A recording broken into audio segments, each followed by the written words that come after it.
Hello दोस्तों, स्वागत है आप सबका जीएस विद लेंस पर। यह चैनल आपका स्टडी पार्टनर है, जहां हम बोरिंग टॉपिक्स को एंगेजिंग बनाएंगे और कॉम्प्लेक्स कॉन्सेप्ट्स को सिंप्लीफाई करने की कोशिश करेंगे।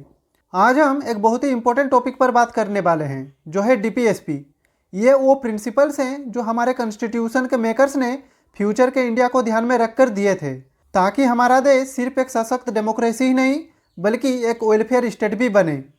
इस चैप्टर में हम समझेंगे कि डीपीएसपी क्या है, ये किस तरह से भारत की गवर्नेंस को गाइड करता है और इसका आम आदमी की लाइफ पर क्या असर पड़ता है। तो चलिए शुरू करते हैं आज का वीडियो। और सबसे पहले हम बात करते हैं इंट्रोडक्शन ऑफ डीपीएसपी।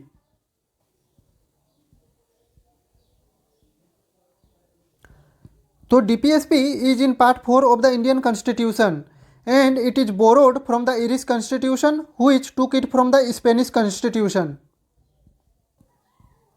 तो डीपीएसपी पार्ट 4 में आर्टिकल 36 से 51 में दिए गए हैं और ये स्टेट के गवर्नेंस और पॉलिसी मेकिंग के लिए एक रोड मैप देते हैं। 1937 में डीपीएसपी को इरिश कॉन्स्टिट्यूशन से लिया गया था, जो खुद स्पेनिश कॉन्स्टिट्यूशन से इंस्पायर्ड था। डीपीएसपी का मेन एम भारत को एक वेलफेयर स्टेट बनाना है। तो डॉक्टर बी.आर. अम्बेडकर ने डीपीएसपी को नोबेल फीचर कहा था और ग्रैनविले ऑस्टिन ने इन्हें कॉन्साइंस ऑफ द कॉन्स्टिट्यूशन बोला था, क्योंकि ये गवर्नमेंट के मोरल ऑब्लिगेशन को डिफाइन करते हैं। अब हम बात करेंगे फीचर ऑफ द डीपीएसपी।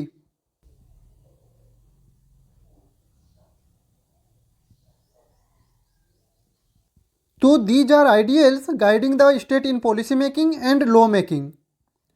यानी कि डीपीएसपी राज्यों को पॉलिसी मेकिंग और लॉ मेकिंग में गाइड करता है, ताकि देश एक वेलफेयर स्टेट की तरफ बढ़े और सामाजिक न्याय, समानता और विकास को प्रेरित किया जा सके। जैसे आर्टिकल 39A कहता है कि सभी लोगों को न्याय समान रूप से मिलना चाहिए, चाहे वो गरीब हो या अमीर। इसको ध्यान में रखते हुए सरकार ने लीगल सर्विस अथॉरिटीज एक्ट 1987 बनाया, जो गरीब और कमजोर वर्ग के लोगों को मुफ्त कानूनी मदद देने का काम करता है। नेक्स्ट है DPSP recommends to legislative, executive and administrative authorities. यानी कि डीपीएसपी लेजिस्लेटिव, एग्जीक्यूटिव और एडमिनिस्ट्रेटिव अथॉरिटीज को गाइड करता है, ताकि वेलफेयर स्टेट का लक्ष्य पूरा हो सके। जैसे लेजिस्लेटिव बॉडीज के लिए आर्टिकल 41 ये कहता है कि रोजगार और शिक्षा को बढ़ावा दिया जाए, जिसके कारण Mahatma Gandhi national rural employment guarantee act जैसे कानून बनाए गए। एग्जीक्यूटिव अथॉरिटीज के लिए आर्टिकल 47 शराब और नशा मुक्ति पर जोर देता है, जिसके तहत कई राज्यों में लिकर बैन लागू किया गया।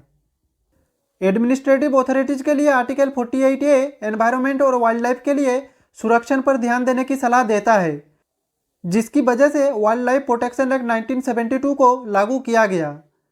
इस तरह से डीपीएसपी लेजिस्लेटिव, एग्जीक्यूटिव और एडमिनिस्ट्रेटिव अथॉरिटीज को एक डायरेक्शन प्रोवाइड करता है, जो पॉलिसी मेकिंग और गवर्नेंस को एक सामाजिक और आर्थिक न्यायप्रिय दिशा में ले जाता है। नेक्स्ट है DPSP similar to instrument of instruction under the government of India 1935। यानी कि डीपीएसपी को गवर्नमेंट ऑफ इंडिया 1935 के इंस्ट्रूमेंट ऑफ इंस्ट्रक्शन का देसी रूप कहा जा सकता है। जैसे ब्रिटिश क्राउन ने गवर्नर जनरल और मिनिस्टर्स को पॉलिसी डिसीजंस के लिए इंस्ट्रक्शंस दिए थे, वैसे ही डीपीएसपी भारत सरकार को नीति निर्देश देता है। For example, instrument of instruction में वेलफेयर पॉलिसीज और इकोनॉमिक जस्टिस पर जोर दिया गया था, जो आगे चलकर डीपीएसपी के आर्टिकल 38 में देखा जा सकता है, जो सामाजिक और आर्थिक समानता की बात करता है। डीपीएसपी बाइंडिंग नहीं होते, लेकिन सरकार के पॉलिसी मेकिंग में एक महत्वपूर्ण भूमिका निभाते हैं। नेक्स्ट है DPSP promote a welfare state as opposed to a police state.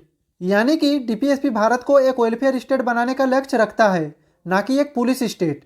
Police state में सरकार का फोकस सिर्फ कानून और ऑर्डर बनाए रखने पर होता है, जबकि वेलफेयर स्टेट में सरकार जन कल्याण, आर्थिक समानता और सामाजिक न्याय को बढ़ावा देती है। For example, article 39 clause B and clause C कहता है कि संपत्ति का वितरण समान रूप से हो, ताकि गरीब का भी विकास हो सके। इसी तरह आर्टिकल 41 रोजगार, शिक्षा और स्वास्थ्य से जुड़ी सोशल सिक्योरिटी का संदेश देता है, जिसके तहत Mahatma Gandhi national rural employment guarantee act और राइट टू एजुकेशन एक्ट जैसे कानून लाए गए।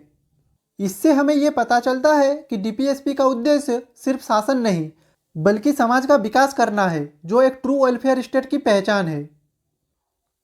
इसका नेक्स्ट पॉइंट है DPSP is non justiciable but it is fundamental in governance. यानी कि डीपीएसपी नॉन जस्टिशिएबल होते हैं और इसका मतलब है कि डीपीएसपी को कोर्ट में चैलेंज नहीं किया जा सकता। लेकिन ये सरकार के लिए महत्वपूर्ण दिशा निर्देश है जो पॉलिसी मेकिंग और गवर्नेंस में एक बड़ा रोल निभाते हैं। जैसे आर्टिकल 39A न्याय के समान अवसर देने की बात करता है, जिसके आधार पर सरकार ने लीगल सर्विस अथॉरिटीज एक्ट 1987 बनाया। इसलिए भले ही डीपीएसपी को कोर्ट में लागू करने की मांग नहीं की जा सकती, लेकिन सरकार के लिए ये एक मोरल और पॉलिसी मेकिंग गाइडलाइन का काम करती है।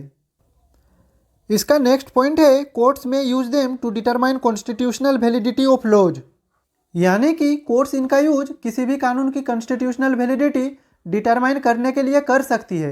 अगर कोई कानून फंडामेंटल राइट के अगेंस्ट है लेकिन डीपीएसपी के लक्ष्य को पूरा करता है तो कोर्ट दोनों को बैलेंस करने की कोशिश करती है। जैसे 1973 में केशवानंद भारती केस में सुप्रीम कोर्ट ने कहा कि फंडामेंटल राइट और डीपीएसपी एक दूसरे के विरोधी नहीं है बल्कि एक साथ चलनी चाहिए।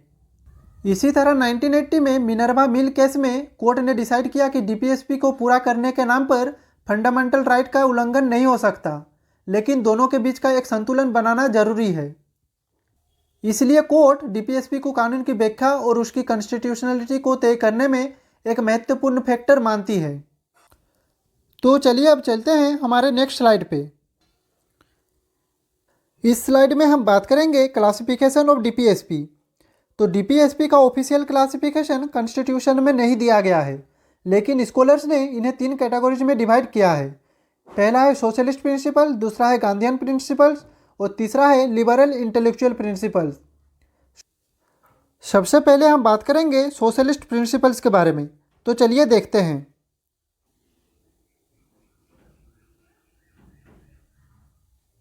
तो सोशलिस्ट प्रिंसिपल्स समाजवाद को प्रमोट करने की बात करता है। तो article 38 promotes welfare by ensuring social, economic and political justice. यानी कि राज्यों को चाहिए सामाजिक, आर्थिक और राजनीतिक न्याय इंश्योर करे और इनकम इनइक्वालिटीज को कम करे। जैसे गरीबी हटाओ अभियान इसी प्रिंसिपल पर बेस्ड था। नेक्स्ट है article 39 and it gives right to livelihood, fair distribution of wealth and equal pay. यानी कि आर्टिकल 39 ये कहता है कि राज्यों को ये इंश्योर करना चाहिए कि सबको जीविका का अवसर मिले, वेल्थ सिर्फ कुछ लोगों के हाथ में कंसंट्रेट ना हो और equal pay for main and women होना चाहिए। जैसे 1976 में इक्वल रेम्यूनरेशन एक्ट आया जो महिला और पुरुष में इक्वल पे इंश्योर करता है। नेक्स्ट है आर्टिकल 39A और ये फ्री लीगल एड के बारे में कहता है। ये आर्टिकल ये कहता है कि गरीब और असहाय लोगों को मुफ्त कानूनी सहायता मिलनी चाहिए।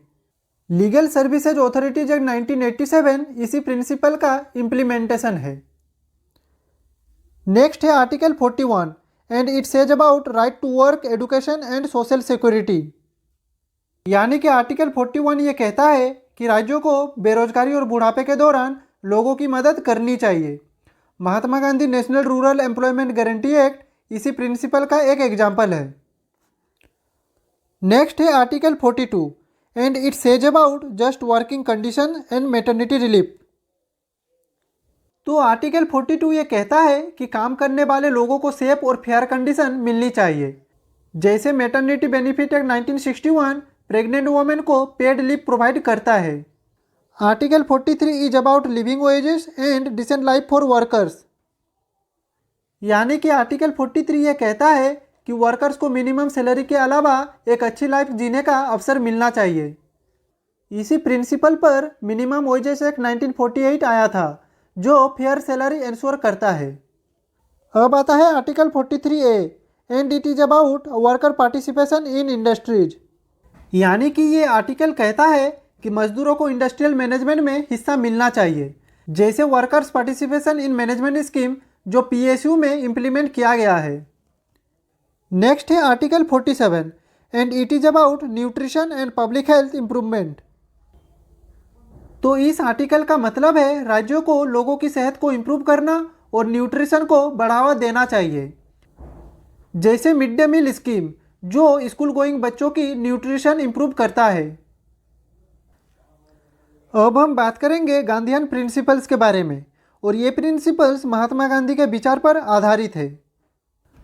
तो article 40 is about establishment of village panchayat.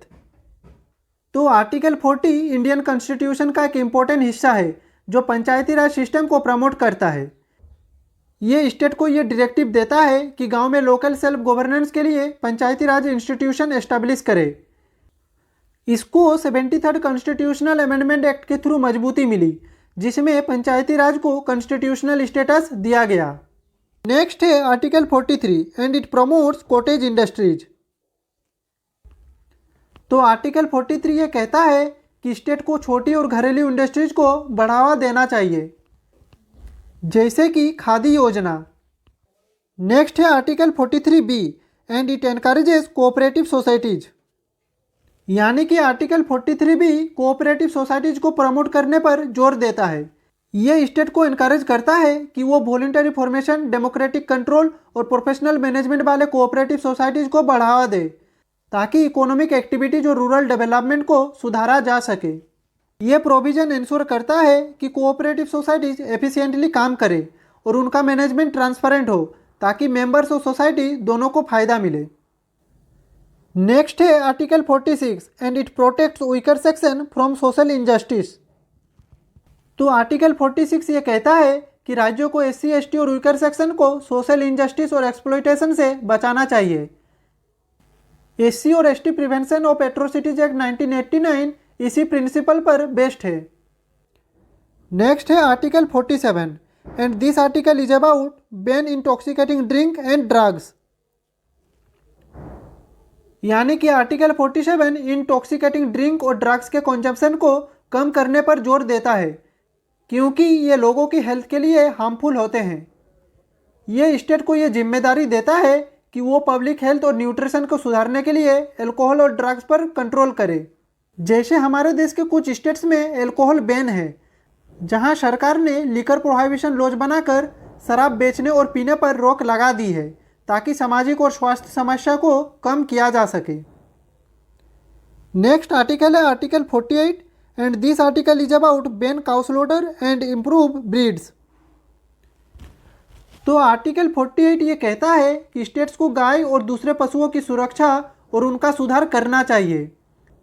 जैसे हमारे बहुत सारे स्टेट्स में काउ स्लॉटर बैन है। अब हम बात करेंगे लिबरल इंटेलेक्चुअल प्रिंसिपल्स के बारे में।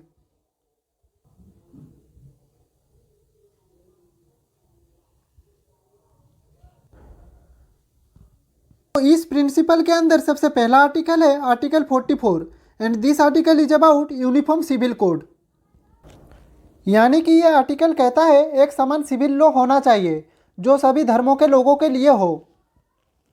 नेक्स्ट है article 45 and this article is about free and compulsory education. यानी कि सभी बच्चों को 6 साल तक की उम्र तक शिक्षा मिलनी चाहिए।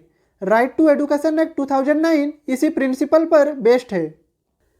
तो हमारा इस प्रिंसिपल पर नेक्स्ट आर्टिकल है scientific agriculture and animal husbandry. यानी कि खेती और पशुपालन साइंटिफिक बेसिस पर होनी चाहिए। नेक्स्ट है article 48A and this article is about environmental protection.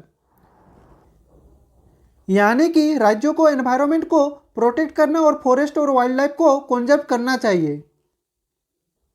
Next है article 49 and it is about preserve cultural heritage. यानी कि राज्यों को हिस्टोरिकल प्लेसेज, मोनूमेंट्स और कल्चरल साइट्स को बचाना और प्रोटेक्ट करना चाहिए। इस प्रिंसिपल पर the ancient monument and archaeological sites and remain act 1958 आया था। नेक्स्ट है article 50 and it is about judicial independence. यानी कि राज्यों को ये इंश्योर करना चाहिए कि जुडिशियरी और एग्जीक्यूटिव अलग अलग काम करे, ताकि जुडिशियरी इंडिपेंडेंट रहे। नेक्स्ट है article 51 and it is about promote international peace and security. यानी कि राज्यों को इंटरनेशनल पीस और फ्रेंडली रिलेशन प्रमोट करनी चाहिए, क्योंकि दुनिया में शांति बनाए रखना जरूरी है, ताकि युद्ध ना हो और देश आगे बढ़े। तो आज के इस वीडियो में हम लोगों ने introduction of DPSP, some important feature of DPSP और क्लासिफिकेशन ऑफ डीपीएसपी को देखा। नेक्स्ट वीडियो में हम लोग इस चैप्टर को ख़त्म करेंगे। तो आज के लिए बस इतना ही। अगर आपको ये वीडियो पसंद आई हो तो लाइक करें, कमेंट करें, शेयर करें और ऐसे ही वीडियो देखने के लिए चैनल को सब्सक्राइब करें। तो मिलते हैं अगले वीडियो में, तब तक के लिए खुश रहिए, स्वस्थ रहिए। जय हिंद, वंदे मातरम।